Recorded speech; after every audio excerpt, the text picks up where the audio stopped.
안녕하십니까. 성기영의 경제쇼 아나운서 성기영입니다. 아시다시피 인공지능 AI 분야에서 올해 노벨 물리학상, 화학상 수상자가 나왔죠. 인류의 과학 발전에 얼마나 기여했는지를 수상 기준으로 삼아온 노벨위원회가 과학에서 AI의 역할을 공인했다는 의미인데요. 과학혁신을 이뤄낸 AI가 앞으로 어떻게 더 발전할지, 우리나라는 과연 AI 강대국이 될 수 있을지 자세히 알아보겠습니다. 저명한 경제학자인 존 메이너드 케인스가 주식 투자를 통해서 큰 부를 이뤘다는 사실은 잘 알려지지 않았는데요. 케인스가 알고 보면 최초의 가치 투자자라고 할 만큼 가치 투자로 큰 돈을 벌었다고 합니다. 케인스 자신만의 가치 투자 철학을 담은 책 오늘 함께 읽어보겠습니다. 이 시간 유튜브로도 함께합니다.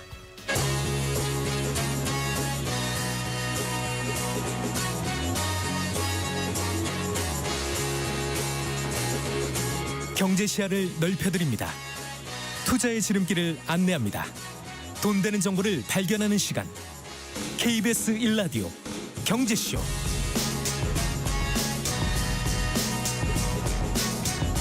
먼저 오늘의 주요 경제 뉴스 정리해드리겠습니다. 경제 뉴스 브리핑. 오늘은 안준형 비즈워치 기자와 함께하겠습니다. 어서 나오십시오. 안녕하세요. 네, 반갑습니다. 국내 주요 기업들이 일제히 지난 3분기 성적을 내놓고 있죠. 네, 실적 시즌이 돌아왔습니다. 네. SK하이닉스, 현대차, LG전자 등이 지난 24일 3분기 실적을 발표했습니다. 주요 기업들의 성적표를 보면 고부가 가치 상품이 기업들의 성장 동력이 됐다는 분석입니다. 네. 우선 가장 관심을 받은 곳은 SK하이닉스입니다. 지난 3분기 매출은 17조 5,731억 원으로 전년 동기 대비 94% 늘었습니다. 네. 사상 최대치로 역대 최대 매출을 냈던 지난 2분기 기록을 다시 경신했습니다. 내실은 더 좋습니다. 영업이익은 7조 300억 원으로 네. 전년 동기 대비 흑자 전환했습니다. 반도체 슈퍼 호황기였던 2018년 3분기의 기록을 뛰어넘은 것입니다. 영업이익률은 40%에 이릅니다. 네. 1,000원어치를 팔아 400원을 남겼다는 뜻인데요. 대단한 거죠, 이게요. 네, 맞습니다. 네. 보통 기업의 영업이익률은 5%에 머무는 경우가 많습니다. 역대급 실적의 비결에는 고부가 상품인 HBM, 즉 고대역 폭 메모리가 있습니다. 역시 HBM이 큰 공신이에요. 네. HBM은 D램을 쌓아 올린 반도체로 종전의 메모리 반도체보다 속도가 빠른 것이 특징입니다. 고도의 기술이 필요한 만큼 일반 D램보다 가격이 5배 이상 비쌉니다. 네. HBM은 인공지능 시대에 그 수요가 폭발적으로 늘고 있는데 SK하이닉스는 미국의 엔비디아에 사실상 독점 공급하고 있습니다. 예. 엔비디아의 까다로운 주문을 받아 속도가 빠른 HBM을 만들 곳이 SK하이닉스가 유일하다는 의미입니다. 반면 SK하이닉스에게 HBM 시장을 내어준 삼성전자는 실적 전망치가 어둡습니다. 네, 네. 업계는 오는 31일 실적을 발표하는 삼성전자의 3분기 영업이익이 5조 원에 머물 것으로 전망합니다. SK하이닉스가 삼성전자를 뛰어넘은 것입니다. 삼성전자가 치열한 기술 경쟁에서 밀린 것이 실적에 그대로 반영된 것입니다. 그래요. 자, 현대차와 LG전자 등도 실적을 발표했지 않습니까? 네, 현대차 실적에서도 고부가 상품의 위력을 느낄 수 있습니다. 현대차의 3분기 매출은 42조 9,283억 원으로 전년 대비 매출은 4.7% 늘었습니다. 이 기간 영업이익은 3조 5,809억 원으로 전년 동기 대비 6.5% 줄었습니다. 네. 이익이 감소한 것은 예상치 못한 비용이 발생한 탓입니다. 북미에서 판매한 람다2 엔진의 보증 연장 조치로 약 3,200억 원의 판매 보증 충당금이 발생했고 지난 3분기에 일시에 비용으로 반영했습니다. 네. 현대차의 지난 3분기 영업이익률이 8.3%로 안정적이라는 점을 보면 이익 감소세는 크게 걱정할 부분이 아니라는 분석입니다. 재미있는 점은 현대차의 3분기 글로벌 총 판매는 101만 1,808대로 전년 동기 대비 3.2% 감소했다는 것입니다. 네. 자동차는 덜 팔렸는데 매출은 오히려 늘어난 것입니다. 네. 이유는 고부가 자동차의 성장에 있습니다. 전체 자동차 판매는 줄었지만 하이브리드 차량, 제네시스 등 가격이 비싼 자동차가 많이 팔리면서 매출은 늘어난 것입니다. 이러한 고부가 자동차는 일반 차량보다 이윤도 더 많이 낳는 효자이기도 합니다. 그렇군요. 반면 같은 날 실적을 발표한 LG전자를 보면 고부가 상품의 빈자리가 느껴집니다. LG전자는 3분기 매출이 22조 1,764억 원으로 전년 동기 대비 10.7% 증가하며 역대 3분기 중 최대치를 기록했습니다. 네. 하지만 내실은 좋지 못했습니다. 이 기간 영업이익은 7,519억 원으로 전년 동기 대비 20.9% 줄었습니다. 그랬군요. 생활가전사업 실적은 견고했지만 TV사업 부문과 자동차에 들어가는 부품을 만드는 전장 사업은 부진했습니다. 회사 측은 물류비 증가와 가격이 오른 LCD 패널 부담 등을 실적 감소의 원인으로 지목했습니다. 하지만 다른 기업들도 똑같이 물류비와 원자재 가격 상승에 압박을 받고 있다는 점을 고려하면 네. LG전자의 고부가 상품이 필요하다는 목소리도 나옵니다. 네. 자, 한국은행이 올 3분기 실질 국내 총생산 GDP 성장률을 발표했죠. 네, 한국은행은 24일 올 3분기 실질 국내 총생산, 즉 GDP 성장률이 0.1%로 집계됐다고 발표했습니다. 한은의 전망치인 0.5%에 미치지 못한 것입니다. 지난 2분기 GDP가 역성장했다는 점을 감안하면 직전 분기보다 0.1% 늘었다는 것은 사실상 마이너스라는 분석까지 나옵니다. 네. 원인은 수출 부진입니다. 3분기 수출은 직전 분기보다 0.4% 줄었습니다. 2022년 4분기 이후 1년 9개월 만에 수출이 역성장했습니다. 수출 증가를 예상했던 한은의 전망치도 완전히 빗나갔습니다. 네. 부문별로 보면 IT 성장세는 둔화됐고 자동차, 화학 제품 등의 성장세는 꺾였습니다. 2022년엔 반도체가, 2023년엔 자동차가 수출을 이끌었는데 두 분야의 성장세가 예전만 못하고 있는 것입니다. 내수는 그나마 사정이 나은 편이지만 안심할 수 있는 상황은 아닙니다. 3분기 민간 소비는 0.5% 늘었습니다. 지난 2분기 0.2% 역성장했던 것과 비교하면 플러스로 전환됐지만 여전히 0%대에 갇혀 있는 상황입니다. 예. 민간 소비는 2022년 4분기부터 8개 분기 연속 0%대에 머물고 있습니다. 그런데 올 4분기 전망도 지금 밝지 않아요. 네, 업계에선 한은이 제시한 올해 성장률 전망치인 2.4%를 달성하기 쉽지 않다는 전망도 하고 있습니다. 이 목표를 달성하기 위해선 4분기에 1.2% 이상 성장해야 하는데 전 세계 경기가 연말에 더 꽁꽁 얼어붙을 가능성이 높은 상황입니다. 네. 자, 고려 아연 얘기 좀 해볼까요? 지금 주가가 급등하고 있습니다. 네, 지난 24일 고려아연 주가는 30% 오른 113만 8천 원에 마감했습니다. 어제요. 네. 네, 상한가를 기록했습니다. 네. 오늘 주가도 전거래일 대비 10% 오른 125만 3천 원에 거래를 마감했습니다. 네. 시장의 전망을 벗어난 주가 급등입니다. 예, 예. 75년간 동업을 해온 영풍과 고려아연은 지난 9월부터 고려아연 공개 매수를 벌이며 경영권 분쟁을 벌이고 있습니다. 영풍은 사모펀드인 MBK 파트너스와 손잡고 지난 14일까지, 고려아연은 지난 23일까지 각각 공개 매수를 진행했습니다. 시장에서 주식을 사들여 경영권을 장악할 수 있는 지분을 확보하겠다는 경쟁이었습니다. 공개 매수 가격은 66만 원에서 89만 원까지 올랐습니다. 업계에선 양측의 공개 매수가 끝나면 주가는 다시 제자리를 찾을 것으로 전망했습니다. 고려아연 주가는 공개 매수 이전에 50만 선에 거래되고 있었는데 네. 이보다 더 높은 가격에 주식을 사겠다는 공개 매수가 발표되면서 가격이 일시적으로 올랐기 때문입니다. 금융당국에서도 주가가 가열되었다고 주식이 급락할 수 있다는 경고에 나섰습니다. 그런데 공개 매수 직후에 네. 주가가 오히려 급등하는 거예요. 맞습니다. 네. 공개 매수 직후에 주가는 오히려 급등했습니다. 이유는 경영권 분쟁을 벌인 양측이 이번 공개 매수에서 과반이 넘는 의결권을 확보하지 못했기 때문입니다. 네. 영풍, MBK 연합이 46.67%, 고려아연 측이 43.84%의 의결권을 가질 것으로 전망되는데 이 지분으로는 주주총회에서 자력으로 의안을 통과시킬 수 없는 상황입니다. 네.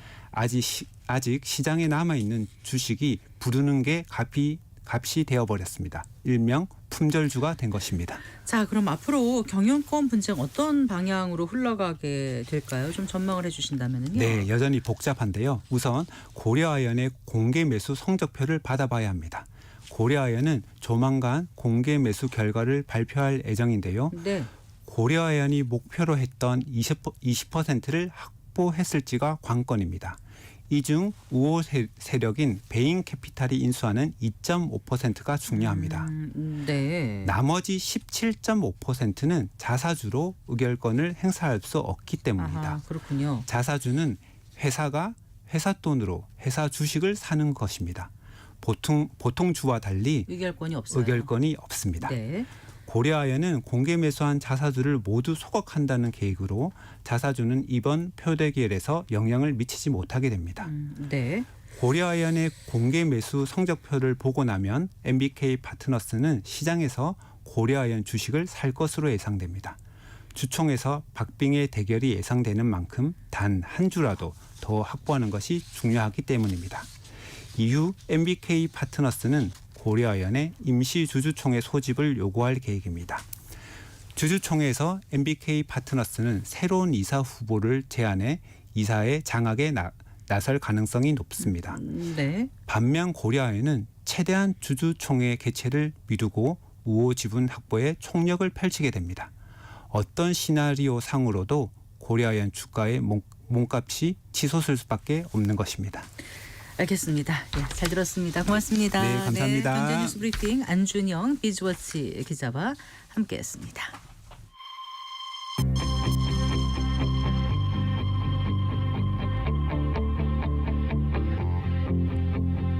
경제 전문가의 원포인트 레슨. 꼭 알아야 할 정보와 이슈를 알기 쉽게 풀어드립니다. 대한민국 경제 고수와 함께 투자의 맥을 짚는 KBS 일라디오 경제쇼. 진행의 성기영 아나운서입니다.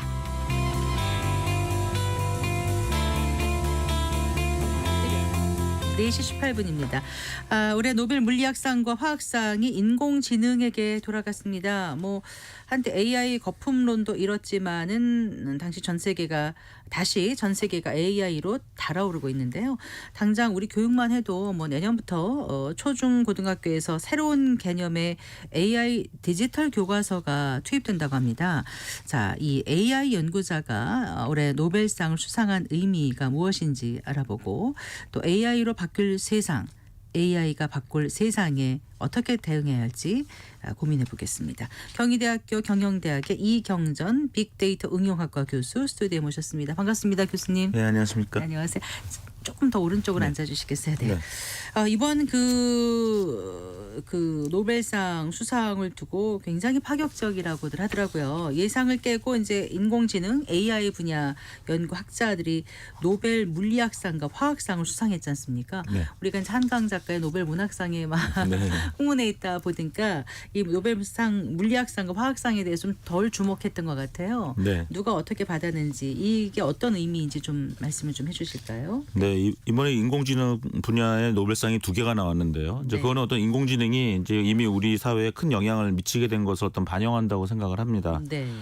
이렇게 큰 영향을 미치게 된 어떤 인공지능 학에 네. 확립에 큰 기여를 한 두 학자한테 이제 노벨 물리학상이 간 거고요. 네. 그다음에 인공지능 기법으로 화학 분야에 큰 기여를 한 기업 딥마인드의 CEO와 네. 핵심 연구원 그리고 그 인공지능 기법을 개발하는 데 큰 영향을 준 와싱턴 대학의 화학자에게 노벨 화학상이 수여된 상황입니다. 네, 그러니까 노벨 물리학상과 노벨 화학상에 다 AI 인공지능과 네. 관련된 분들이 수상을 하게 됐다 이런 말씀이시잖아요. 네, 일단 그러면 조금 더 설명을 해주세요. 그 노벨 그 물리학상은 누가 받은 거죠? 그 노벨 물리학상은 이제 프린스턴 대학의 존 호필드 교수와 네, 그다음에 캐나다의 토론토 대학의 제프리 힌튼 교수가 받았는데요. 네. 약간 농담처럼 얘기한다면 네. 물리학자들이 인공지능 발전에 숟가락을 얹었다라고 저는 생각하기도 해요. 왜냐하면 왜요? 토론토 대학의 제프리 힌튼 교수는 아마도 평생 자신이 물리학자라고 생각한 적이 전혀 없을 것이기 때문입니다. 그러니까 물리학자가 아닌데 컴퓨터 과학부 교수죠. 그렇죠. 예. 아. 근데 물론 프린스턴 대학교의 존 호필드 교수는 사실 물리학을 시작한 건 맞아요. 근데 그분이 만든 그 호필드 네트워크라는 것도 사실 물리학이라고 보기는 어렵습니다. 그렇지만 그럼에도 불구하고 노벨상에 이제 컴퓨터 과학이 없기 때문에 알프레드 노벨이 살아있을 때도 컴퓨터가 없었지 않습니까? 네, 네. 예, 그래서 노벨상에 이제 노벨 컴퓨터 과학상이 없기 때문에 이번 기회에 이제 노벨상을 인공지능 학자들이 받은 것은 나름의 의미가 있다고 하고요. 네. 또 사실 컴퓨터 사이언스 분야에는 나름의 노벨상에 해당하는 상이 이제 앨런 튜링, 그 컴퓨터 과학의 아버지라고 하는 그 앨런 튜링을 기린 튜링 어워드라는 게 있습니다. 네. 그래서 이번에 노벨 물리학상을 받은 그 제프리 힌튼은 이미 튜링 어워드를 이제 받은 상태고요. 네. 그렇습니다. 네.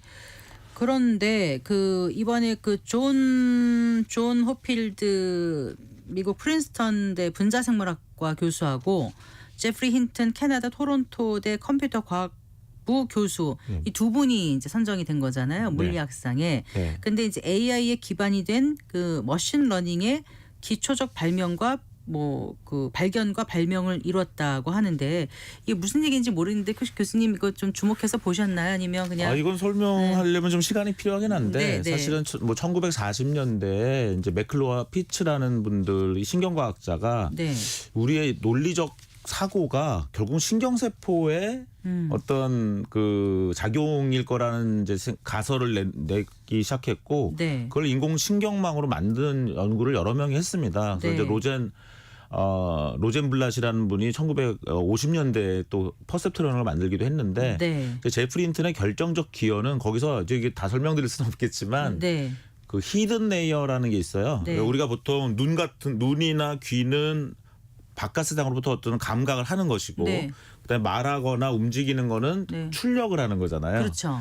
그럼 처음에는 이런 인공신경망을 만드는 사람들이 입력망과 출력망만 있다고 생각을 했습니다. 아, 네. 그게 1969년까지고 그게 거의 86년까지 그거를 몰랐던 거예요. 근데 네. 1986년에 제프리 힌튼이 공저한 논문에 보면 네. 이제는 입력과 출력만 있는 게 아니라 히든 레이어, 이어주는 은닉층, 숨어 있는 층이 있다. 층이 있다. 근데 네. 그 숨어 있는 층과 연결된 그 시냅스라고 하는데 신경세포 뉴런 네, 간의 네. 연결을 그 업데이트 약간 수정을 해줘야 되는데 에러에 따라서 네, 네. 그 알고리즘이 이제 뭐 영어로 얘기하면 백 프로퍼게이션 알고리즘이고 우리말로 하면 이제 오류 역전파 알고리즘인데 그것을 발견한 공로가 굉장히 컸고요. 네. 근데 이제 그것도 사실은 길게 얘기하면 유럽에서 먼저 만들었다. 소련 사람이 먼저 만들기도 했다. 프랑스 네. 사람이 먼저 만들었다는 논란들이 있어요. 네. 그런데 제프리 힌튼이 훌륭한 건 86년에 그걸 만들었고 네.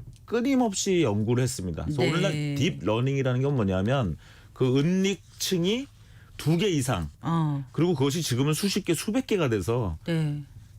굉장히 딥해진 거죠. 네. 깊어진 거죠. 네. 근데 결국 86년 연구뿐만 아니라 2000년대도 계속 이분이 계속 혁신을 했기 때문에 네. 오늘날 지금 챗GPT 같은 것도 결국 이분의 제자들이 네. 만들었다 해도 과언이 아니거든요. 그래서 제프리 힌튼은 정말 그 받을 만한 사람이 받은 거고요. 네. 존 호필드는 좀 더 공부하시면 되게 재밌는데 호필드 네트워크라는 게 또 굉장히 또 흥미로운 겁니다. 아, 네. 네, 근데 이제 아까 제가 좀 농담처럼 얘기했지만 존 호필드는 물리학 베이스로 시작했기 때문에 네, 이제 물리학자들이 이분을 좀 끼워 넣을 수 있다.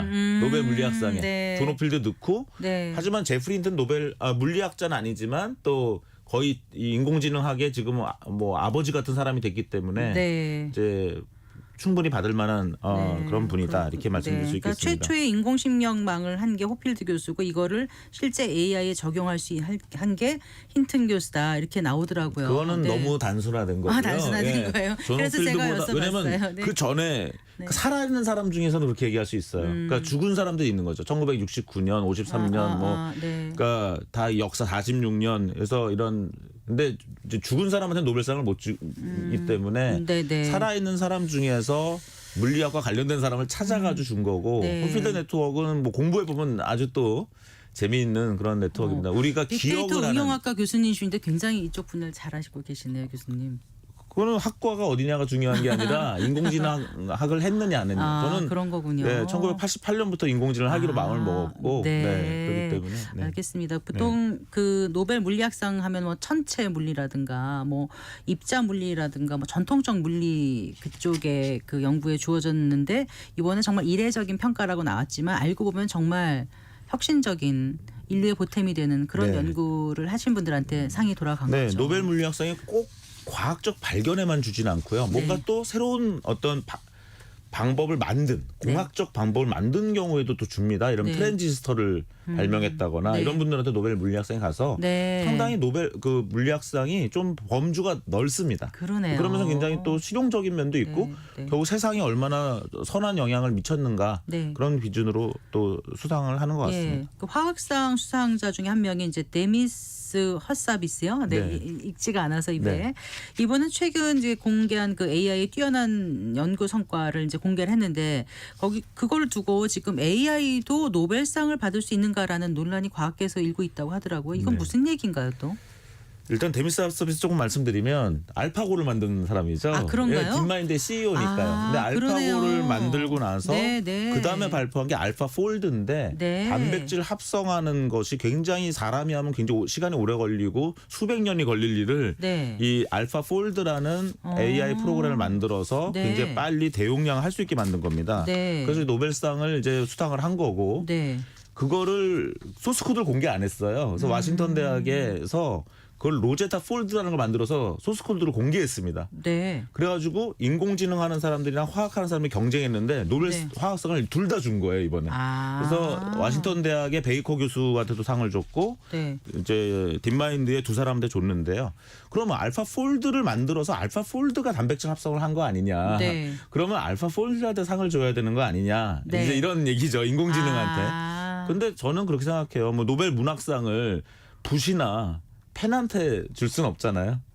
붓과 펜을 이용해서 또는 뭐 키보드에 주거나 타자기에 줄 수 없는 것처럼 사실은 알파 네. 폴드라는 AI를 만든 건 그 네. 사람이고 네. 또 그걸 사용해서 정말 단백질 합성을 해낸 사람들은 네. 사람이기 때문에 네. 저는 영원히 사실 노벨상은 사람한테 가야 된다. 근데 중요한 것은 이제 과학자라는 분들이 이제 AI를 활용해서 연구하면 진짜 네. 노벨상을 받을 수 있다라는 걸 이번에 확실히 알았기 때문에 그러니까요. 과학적 발견이 더 가속화되고 효율화될 수 있다 이렇게 보고 있습니다.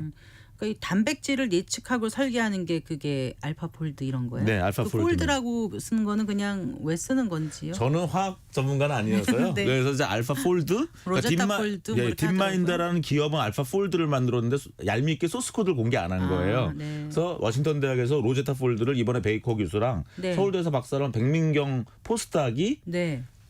개발한 겁니다. 그래서 사실은 이번에 백민경 박사가 노벨 화학상을 받을 만했어요. 아쉽네요. 근데 빠졌습니다. 그래서 그분은 네. 이제 포닥을 하시고 다시 서울대로 돌아오셔서 교수가 되신 것 같아요. 네. 알겠습니다. 그런데 이제 AI 투자라는 게 워낙 연구 자금이 많이 들어가다 보니까 한때 또 뭐 거품론도 일기도 했는데 요즘 들어서 또 분위기가 좀 반전된 것 같기도 하고요. 어떻습니까? 네, 뭐 옛날에 인터넷 거품론 있었는데 그때 만약 네이버에 투자하셨으면 한 2,000배 이상 벌었거든요. 그런가요? 네. 네. 그래서 그 당시에 뭐 구글이나 아마존을 만약 구글이 98년 창업이고 아마 상장이 한 2000년쯤 됐을 텐데 네. 상장하는 날 그냥 구글 주식 사놨으면 아마 10,000배 정도 올랐을 겁니다.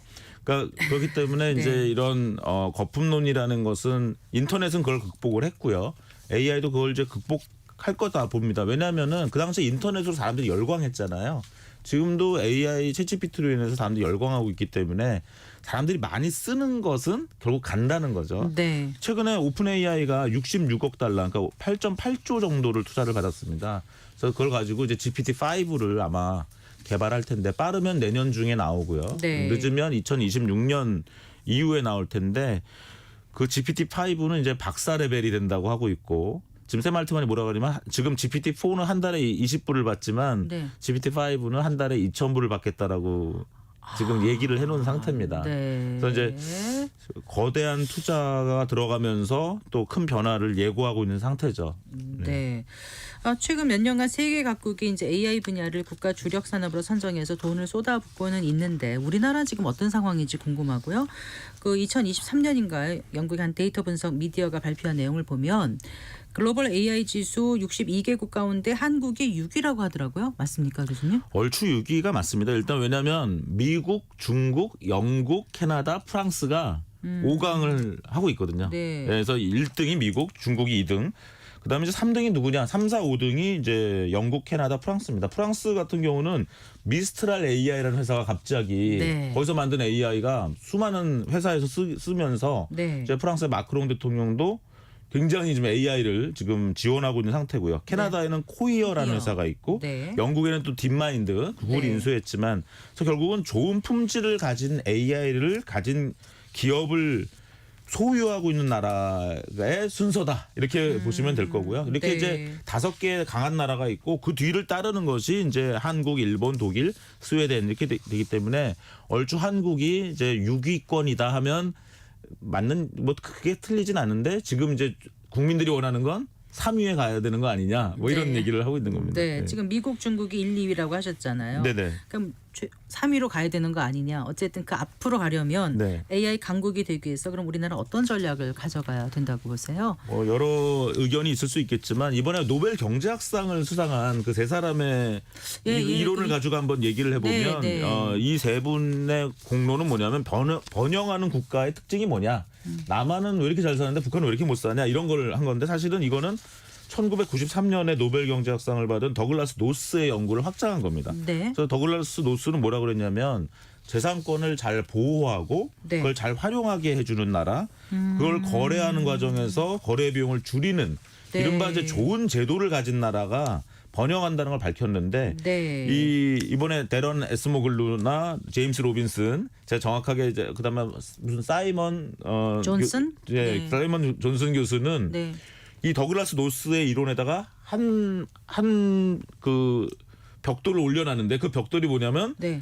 포용적 제도를 가진 나라가 좀 뽑아먹기만 하는 나라보다는 더 번영한다 이런 걸 밝힌 겁니다. 네. 이걸 만약 인공지능 강국 전략에 적용한다면 네. 인공지능 개발에는 이제 데이터가 필요한데 이게 재산권이죠. 네. 예, 앵커님도 어떤 데이터를 갖고 계시고 네. 기업, 정부, 국가가 다 데이터를 갖고 교수님도 있는데 그러시고요. 네, 그 데이터를 우리 데이터를 잘 보호하면서 네. 근데 그걸 잘 활용해야 또 AI를 만듭니다. 네. 그러니까 보호하는 동시에 잘 활용할 수 있는 제도를 가지면서 네. 그 AI를 개발하는 사람과 데이터를 가진 사람의 거래 비용을 줄여주는 아. 그런 제도를 가진 나라가 AI가 발전하게 될 거다. 저는 그렇게 보고 있어서 우리나라가 네. 만약 그렇게 인공지능 발전에 기본이 되는 제도를 세계에서 가장 잘 갖추게 된다면 저는 미국, 중국에 이어서 AI G3 국가가 될 수도 있다고 생각합니다. 근데 그 포용적 인공지능 제도가 어떤 말씀이셨어요? 네, 며칠 전에 지금 노벨 문학상 수상자죠. 영국인이지만 이제 이름은 일본 이름인 가지오 이시구로라든가 레디오헤드의 이제 그 리더죠. 톰 요크 같은 예술가 1만 명이 그 성명을 냈어요. 29단어짜리 성명을 냈는데요. 네. AI 학습을 위해서 창의적인 작품들을 무단으로 사용하는 것은 해당 작품을 만든 사람들의 생계에 대한 중대하고 부당한 위협이며 결코 허용돼서는 안 된다. 네. 이 사건을 보면 네. 이번 노벨 경제학상으로 설명할 수가 있죠. 이 10,000명의 예술가들은 네. AI가 발전한 건 좋은데 우리가 좀 뽑아먹혔다고 생각이 되는 거죠. 우리의 저작권이나 우리의 작품을 네. AI가 학습을 해서 AI가 네. 성능이 좋아진 건 좋다 이거죠. 근데 나한테 돌아오는 건 없다. 결국 포용적이지 않다는 거죠. 네. 그러면 포용적인 인공지능 제도라는 건 뭐냐면 모든 사람들이 AI 발전에 박수치고 네. 그걸 통해서 나도 돈도 벌고 네. 나의 발전이 같이 갈 수 있는 누구는 나의 굉장히 저작권도 보호받고 보호받으면서요. 그게 포용이란 말씀이신 그렇죠. 거죠. 네. 그냥 날 뽑아먹는 것이 아닌. 네. 그래서 인공지능 개발해서만 돈을 벌고 이 데이터를 제공한 그런 사람들은 포용하지 않는 그런 인공지능 개발 방식은 네. 지금 과도기적인 것이다. 이러면 뉴욕타임스가 저작권 침해로 오픈AI를 고소한 상태고요. 네. 또 게이트웨이 이미지도 네. 영국 회사의 스테빌리티 AI를 고소한 상태입니다. 그래서 네. 이런 이제 어떤 소송을 통해서 어떤 충격이 가해질 것이고 그런 과정에서 우리가 좀 더 재산권을 보호하면서 활용하면서 거래 비용을 줄이면서 포용적인 제도를 만들어 가야 된다 이렇게 보고 있고요. 네. 그 한때 AI 하면 이제 챗 GPT 이렇게 생각했는데 활용 범위가 좀 무궁무진하지 않습니까? 네. 기업들도 사실 AI를 활용한 다양한 비즈니스 모델을 찾아서 수익화한다면 서로 좋을 것 같은데요. 네. 네, 일단 저는 AI 하면 너무 자동화, 뭐 일자리 대체 이렇게 개념 되면은 어떤 사회적 저항이 심해지고 그럴 것 같습니다. 오히려 AI가 매출과 수주를 일으킬 수 있다. 네. 돈을 더 벌 수 있다. 네. 그렇게 되면 이제 돈은 저절로 벌겠죠. 그걸 도와주는 AI를 만들어내고 이제 그래서 그런 부분이 필요하다는 거죠. 제가 예전에 뭐 현대건설이나 대우조선을 위해서 인공지능을 개발할 때도 네. 그 공장을 위해서 개발하는 줄 알았더니 알고 봤더니 이게 결국 매출과 수주로 이어지는 거더라고요. 그래서 네. 결국은 지금은 그래서 구독 경제형 AI가 어떤 대세였다면 최근에는 성과형 가금이 되는 겁니다. 네. 고객을 잘 응대를 성공적으로 했다거나 아니면 물건 하나 잘 팔았다거나 그러면 그 AI 서비스에 돈을 주는 거죠. 네. 그러면 많은 기업들이 어떤 회사에 AI를 쓰면 쓰기만 하면 돈을 번다. 돈을 내야 되면 약간 부담스럽지만 네. 써서 내가 돈을 벌었을 때 네. 돈을 주는 이렇게 실제로 제대로 일을 했을 때만 돈을 받겠다는 회사가 나오고 있는 상황입니다. 네. 지금 그 AI 검색으로 굉장히 반향을 일으키고 있는 미국의 퍼플렉시티라는 네. 그 AI 검색 서비스도 최근에 광고 모델을 도입하겠다고 했고요. 또 구글도 따라서 자기의 서비스인 AI 오버뷰에 네. 이제 광고를 넣겠다고 지금 발표한 그런 상황입니다. 네, 그래요. 그 카카오 같은 경우에 그 AI 서비스 카나나 발표한다고 했는데 어제 발표됐나요? 어떻게 된 거죠? 발표는 했습니다. 예. 네, 발표는 했는데 그것이 이제 출시는 안 됐죠. 그래서 우리 사용자들이 써볼 수 있는 상황은 아닙니다. 하지만 이제 카카오가 좀 늦었지만 사실 작년 이맘때 발표한다 그랬는데 이게 1년이 늦어진 것이고 사실 오늘 현재도 아직 출시된 건 아니죠. 그래서 근데 이제 발표 내용을 보면 카카오톡이라는 그 서비스를 강화하는 방식으로 AI 형태로 네네. 이제 그런 어떤 안전한 전략을 취한 거다 이렇게 보고 있습니다. 그 AI의 그 경제 효과에 대해서 잠깐 좀 여쭤보려고 그래요. 아까 그 어느 사이먼 존슨 교수하고 또 나론 아제모울로 이 네. 교수도 지금 경제학상을 수상했지 않습니까? 이번에 노벨상. 근데 AI에 대해서 좀 신중론자랄까요? 좀 경고론자랄까요? 그런 느낌의 인터뷰를 한 걸 봤습니다. 네. AI가 가질 수 있는 어떤 한계라든가 이런 거 좀 짚어주신다면요. 근데 사실 뭐 노벨상을 받았다고 해서 모든 걸 다 아는 게 아니기 아니, 물론 때문에 그렇습니다만, 이분들은 AI 경제학에 대해서 그렇게 전문가는 아니라고 봅니다. 예를 들면 같은 대학인 MIT에 있는 데이빗 오토라는 교수가 있는데요. 그분은 AI가 미치는 사회적 영향, 경제적 영향에 대해서 굉장히 많은 실증적인 연구를 했습니다. 네. 이분도 노벨상을 받을 수 있는 후보 중에 한 명인데 데이빗 오토 교수는 이제 AI로 어떤 새로운 직업이나 산업이 더 창출되는 현상에 대한 연구를 했고요. 네. 뭐 예를 들면 뭐 폴 크루그만 교수도 노벨 경제학상을 받았지만 굉장히 많은 사회 현상에 대해서 좀 폄하하는 발언을 했기 때문에 저는 사실 다론 아제모울루 교수의 그 저작 그 Why Nations Fail 국가는 왜 실패하는가라는 저작을 너무 좋아하는 책인데 이분이 AI에 관련된 어떤 견해를 밝힌 부분에 대해서는 그렇게 동의하지는 않는 편입니다. 그러니까 뭐 신뢰성 이슈도 있고 그다음 인간 수준의 지혜와 판단력이 없는 만큼 기대만큼 인간을 대체할 수 없다 뭐 이렇게 표현을 한 것 같더라고요. 네. 네, 그러니까 이제 본인들이 얼마나 기대를 하느냐의 문제인데 이미 그 챗GPT나 GPT-4를 써보면 엄청난 생산성이 일어나고 있기 때문에 네. 이제 저는 이미 현재 일어나고 있는 부분을 볼 필요가 있다. 그러니까 되게 먼 미래의 어떠한 이상적인 상태를 상정하고 네. 그것이 아직 안 됐으니까 아니다 이렇게 얘기하는 거는 조금 곤란하고 오히려 노벨상은 그냥 말로만 한 학자들한테 주는 게 아니라 실증적으로 밝히고 실제로 뭔가를 만든 사람들한테 주거든요. 네. 그래서 이분들도 실증적으로 밝힌 사람들이기 때문에 저는 오히려 이분들이 실증적인 효과를 지금 분석한다면 네. 아마 깜짝 놀랄 거라고 보고 있습니다. 어쨌든 큰 흐름은 AI 시대로 들어온 거고 이제 앞으로 얼마나 확장적으로 갈 건가가 이제 우리 앞에 놓인 과제일 텐데 이제 그만큼 필수가 됐다고 해도 과언이 아니지 않겠습니까? 네. 개인들에게는 이제 앞으로 생존을 위해서 더 절실해질 수도 있을 텐데 어떻게 이 AI 시대에 개인과 기업이 살아나가야 될지 조언 끝으로 좀 부탁드릴게요. 뭐 좀 듣기 싫은 이야기일 수도 있는데 보통 많이 하는 얘기가 AI가 인간을 대체하는 게 아니라 AI를 잘 쓰는 인간이 안 쓰는 사람을 대체할 것이다. 이 말이 이제 맞는 얘기 같아요. 그래서 우리가 뭐 AI가 위험한 게 아니라 AI를 악용하거나 오용할 사람이 위험한 거죠. AI가 갑자기 핵가닥해가지고 우리를 공격하는 게 아니라 AI라는 툴이 굉장히 네. 도구가 좋아졌기 때문에 네. 그 사람을 어떻게 제어할 거냐. 그래서 저는 그 민주주의나 법치주의, 시장 경제가 확립될수록 그런 나쁜 사람들이 어떤 벌을 받고 두 번 다시 그런 걸 하지 못하는 형태가 될 것이다 이렇게 보고 있고요. 네.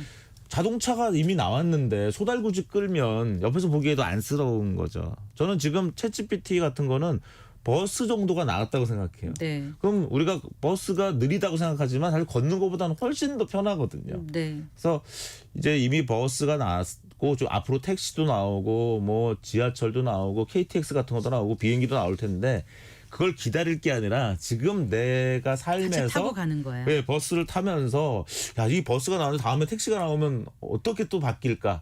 난 그때 가서 택시를 만드는 걸 해야 될지 실제로 자동차가 나오고 카메라가 나오면서 이런 관광 산업이라든가 여행 산업이 나오게 된 것이거든요. 네. 그래서 이런 그다음 현재 어떤 일자리가 없어지는 게 아니라 네. 사실은 자동차가 처음 나왔을 때 마부의 일자리가 없어진다고 했지만 사실은 자동차로 얼마나 많은 일자리가 생겼습니까? 네. 카메라로 화가가 일자리를 잃었다고 생각했는데 사실 그 당시에 제일 돈을 많이 번 사람들은 화실을 사진관으로 바꾼 화가였거든요. 네, 그래서 네. 그런 부분들이 역사적으로도 또 증명되는 것이 아닌가 생각하고 네. 있습니다. 변화의 흐름에 올라타야 된다. 네. 이렇게 생각합니다. 예, 잘 들었습니다. 고맙습니다. 네. 네, 경희대학교 경영대학 이경전 빅데이터 응용학과 교수와 얘기 나눠봤습니다.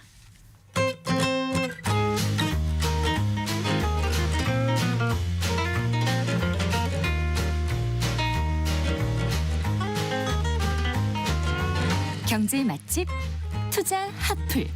지금은 돈 벌기 딱 좋은 시간. KBS 1라디오 경제쇼.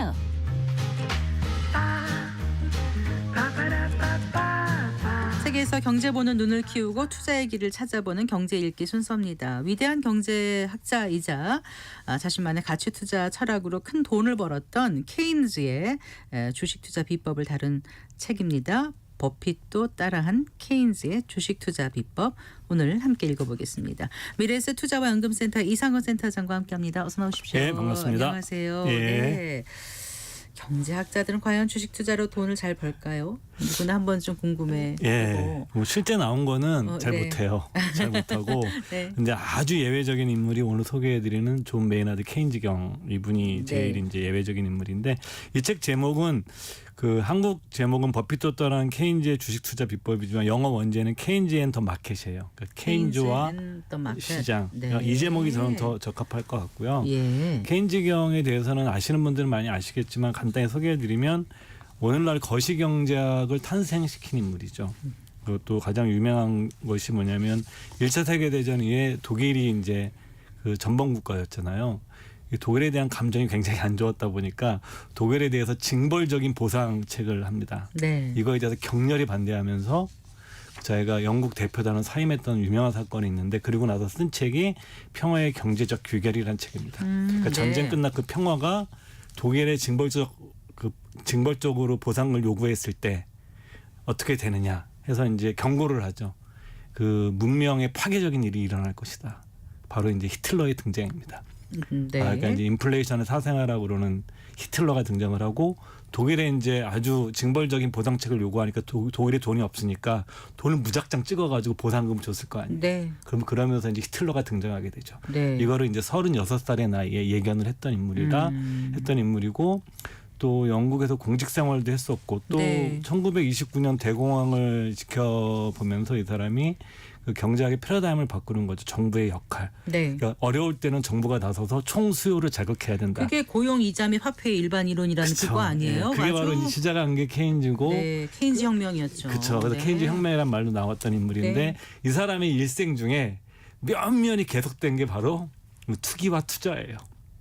네. 그러니까 젊어서부터 끊임없이 외환 투기도 하고 뭐 곡물이나 옥수수 이런 거 투기도 하고 투자한 거예요? 투자도 하고 투자와 투기의 그 경계선이 어딘지 잘 모르겠어요. 지금 투기라고 말씀하셔서 본인도 투기를 했다고 말합니까? 얘기를 하죠. 얘기를 하죠. 그랬어요? 네, 본인이 얘기를 하죠. 그렇게 하면서 네. 여기서 2번 정도 폭망하고 네. 이 사람이 나중에 투기를 버리고 투자로 전향을 해서 탁월한 투자를 했었습니다. 그러면서 보험회사에서 오늘날로 얘기하면 CIO 네. 최고 투자 책임자도 했었고 네. 가장 유명한 게 캠브리지 킹스 칼레지 자신의 모교죠. 거기에 대학 기부금 펀드 오늘날 예보면 대학 펀드라고 그러잖아요. 이거를 오랫동안 운영을 했습니다. 네. 최고 투자 책임자로 운영을 하면서 네. 그 캠브리지 대학의 모교에 아주 경제적으로도 그 큰 그 기여를 했던 인물이죠. 그 펀드 규모를 엄청 늘렸던 걸로 어서 제가 본 적이 있습니다. 예. 그래서 케인즈의 그 개인적인 어떤 그 투자 성과가 궁금해요. 어느 예. 정도 그 수익률을 올렸기에 이게 이제 자료들마다 소개해 주시는지요? 나오고 네. 이 책 말고도 이제 케인즈경의 투자 성과만 아주 따로 떼어내서 면밀하게 조사한 게 있는데 이 사람이 개인 돈도 운영을 하고 네. 그다음에 캠브리지 킹스 칼리지의 대학 기금도 운영하고 국민 상호 생명보험이라는 회사에서 CIO도 역할을 했기 때문에 이게 다 네. 흩어져 있어요. 아. 그래서 이것이 이제 우리가 정확하게 이제 완벽하게 추정할 수는 없다고 그러지만 대략 수익률 나와 있는 것이 있는데 그 꽤 이제 한 연평균 15에서 20% 정도로 장기간에 서 꾸준한 수익을 냈던 거로 유명하고요. 46년도에 이분이 지금 일찍 돌아가셨어요. 83년생인데 예, 63세에 돌아가셨죠. 일찍 돌아가. 1883년생이죠. 예, 심장이 좀 안 좋았거든요. 근데 예. 1946년에 예. 2차 세계대전 끝나고 나서 얼마 후에 돌아가셨는데 네. 이 사람의 이제 유산이 공개가 됐을 때 영국 내에서 화제가 됐었대요. 한 48만 파운드 정도가 남았는데 이게 현재 돈 가치로는 한 3천만 달러. 이게 이제 뭐 한 400억이 넘는 돈에 있었는데 네. 집도 없었고 이 그래요? 포트폴리오 전부 다 거의 주식이었습니다. 아. 예. 그리고 이제 이 사람이 굉장히 그 탄미주의자였습니다. 젊어서 그러니까 동성애를 했었고 예술에 대해서 굉장히 좋아했었고 네. 발레에 엄청난 애호가였었죠. 그래서 부인도 이제 안에 발레리나랑 결혼을 하게 되는데 이 케인즈가 발레를 볼 때도 최고 좋은 자리에서 봐야 됐던 사람이에요. 차도 롤스로이스 제일 좋은 걸 타야 되고 이러다 보니까 항상 돈이 필요했죠. 이분이 그래서 이제 네. 그러면서도 이 사람이 이제 문화단체에 대해서 기부도 굉장히 많이 했습니다. 개인적으로. 네. 그러니까 그런 걸 다 기부도 하고 네. 남은 돈이 이 돈이었었고요. 그 이제 기록으로 이제 일관된 기록으로 알 수 있는 게 아까 말씀드렸던 케임브리지 킹스 칼리지의 체스트 펀드라는 겁니다. 네. 이게 오늘날 대학 기금 펀드 우리나라는 되게 보수적으로 운영하는데 미국 같은 데는 지금 주식을 위주로 운영을 많이 합니다. 그러니까 이 사람이 20년대 30년대 운영을 했기 때문에 30년대 주로 운영을 했었기 때문에 그 당시엔 정말 파격적인 거예요. 이거를 예금이나 채권에 넣던 시대에서 주식 중심으로 운영해야 된다. 항상 이걸 주장을 했었고 그래서 이제 그 본격적으로 이 사람이 투기적인 삶을 떠나서 내가 주식에 본격적인 투자한다고 그랬을 때가 30년대 초부터거든요. 네. 그러니까 31년도부터 45년까지 한 15년 동안 펀드 규모를 한 10배 정도로 키웠다고 그럽니다. 네. 그러니까 이 펀드가 시작될 때 원래 3만 파운드 정도에 시작됐는데 네. 케인즈가 죽을 때까지 운영했던 마지막 펀드였었어요. 그래서 이 기록이 가장 이제 우리가 신뢰할 만한 기록이라고 그러는데 네. 3만 파운드짜리 그 대학 기부금 펀드가 케인즈 경이 사망하셨을 때는 약 한 38만 파운드 정도 그렇군요. 됐다고 합니다. 근데 아까 투기에서 투자로 바뀌었다고 하셨잖아요. 예. 어떤 무슨 계기가 있었는지 전후를 좀 비교를 해주신다면요. 그러니까 일단 그 투기로 첫 번째는 그 망하고 나서 회복이 돼요. 그 다음에 이제 대공황 때 네. 거의 전 재산을 날립니다. 그러니까 대공황 때 그러면 이제 주식에 투자해서 다 날린 게 아니라 네. 주식은 이미 좀 포트폴리오를 많이 정리했었어요. 주식 비중은 굉장히 대공황 때 낮았는데 이미. 네. 이 사람이 이제 그동안 뭐 목화라든가 옥수수, 고무, 외환 이런 거에 투자를 많이 했었어요. 사실 이거는 우리가 트레이딩이잖아요. 일종의. 네. 그러니까 모멘텀 플레이를 하는 건데 이걸 꽤 재미를 봤던 사람이에요. 그러니까 여기에 투자했는데 대공황이 오면서 요즘 같으면 원자재 투자잖아요. 그렇죠. 원자재 투자죠. 네. 예, 그러니까 대공황이 오면서 침체가 됐잖아요. 그러니까 어떻게 됐습니까? 실물 이런 가치가 뚝 떨어져 버렸죠. 네. 그럼 여기서 이제 뭐냐면 이런 것을 또 선물로 했을 거 아니에요. 아이고. 실물로 사는 게 아니라 네. 그러다 보니까 또 증거금도 내야 되잖아요. 네. 가격이 쪼그라들게 되면. 그러니까 그나마 갖고 있었던 주식이 미국 자동차 회사 주식을 가지고 있었는데 네. 이 주식도 마이너스 80%가 난 거예요. 근데 이것도 다 팔아가지고 증거금 청산하고 나니까 네. 이 사람이 이제 모든 롤스로이스도 거를 팔았어야 됐겠네요. 건져 모르겠습니다. 그러니까 모든 걸 다 잃게 되죠. 예. 그러면서 이 사람이 시장에 대해서 네. 자기 자신 이렇게 경제학자고 사실 이 사람 천재거든요. 그러니까 뭐 하이에크의 가장 강력한 철학자? 비판자였던 그 하이에크죠. 그 경제학자가 이제 케인즈 경영에 대해서 라이벌이자 후배 경제학자입니다. 가장 비판했던 네. 그 노벨 경제학 수상자 프리드리히 폰 하이에크 같은 경우도 네.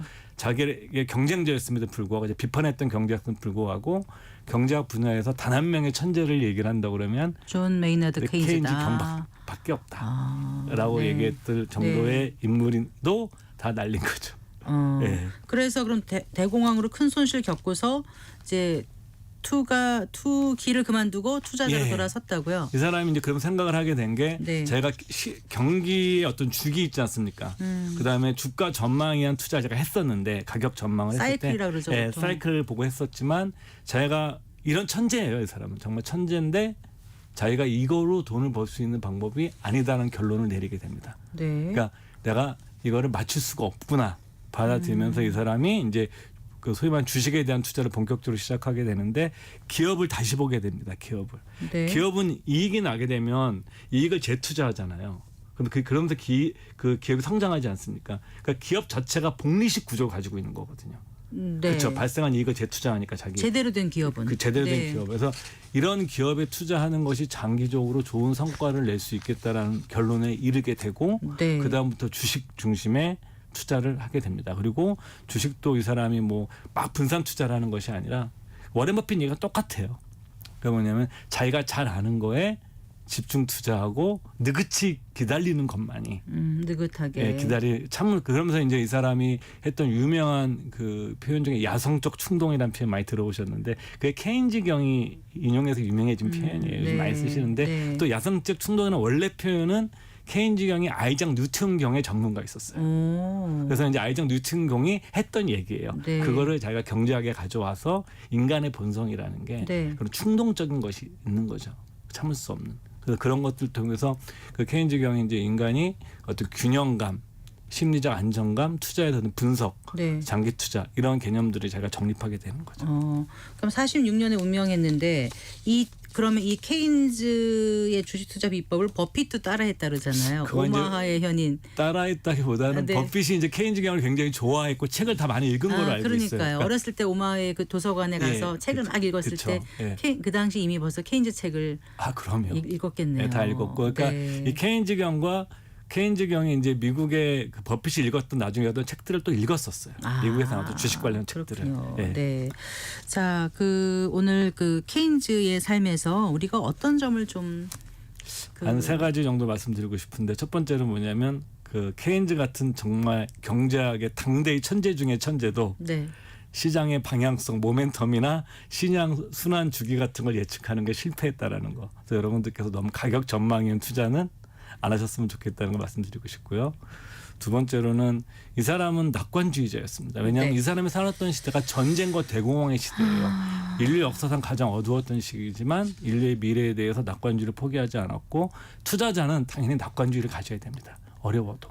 그래서 이 사람이 그래요. 낙관주의를 경계해야 되는 거 아닌가요? 그러니까 지나친 낙관주의인 거죠. 네. 내가 산 주식이 언젠가 오른다라는 낙관주의가 있고 경제가 더 좋아진다라는 믿음이 없으면 주식 투자할 수가 없거든요. 네. 투자할 수가 없는 거죠. 뭐 부동산도 마찬가지고. 그래서 낙관주의를 갖고 투자자는 불확실성에 위축되지 말아야 된다. 네. 그리고 불확실성을 수용하고 관리해야 된다. 그다음에 이 사람은 경제학자이자 예술 탐미주의자였고 정부 밀사였고 IMF, IBRD 오늘날 네. 국제기구의 아이디어를 제공했던 사람. 네. 산파입니다. 이 사람. 네. 이렇게 국제적 활동된 사람인데 이 사람이 마지막에 한 얘기 뭐였냐면 샴페인을 좀 더 마셨어야 했어. 네. 인생을 즐겁게 살라는 얘기입니다. 하기야 너무 아끼고 살고 주식 투자하다가 한 번에 잃어버리니 조금씩 쓰고 사는 것도 나쁘지 않다는 맞습니다. 생각이 갑자기 들었어요. 예. 네, 잘 들었습니다. 고맙습니다. 예, 감사합니다. 네, 미래에셋 투자와연금센터 이상건 센터장과 함께했습니다. 마칠 시간입니다. 성기영의 경제쇼 여기까지고요. 주말 잘 보내시고 저는 다음 주 월요일 오후 4시 5분에 여러분 다시 찾아뵙겠습니다. 아나운서 성기영이었습니다. 고맙습니다.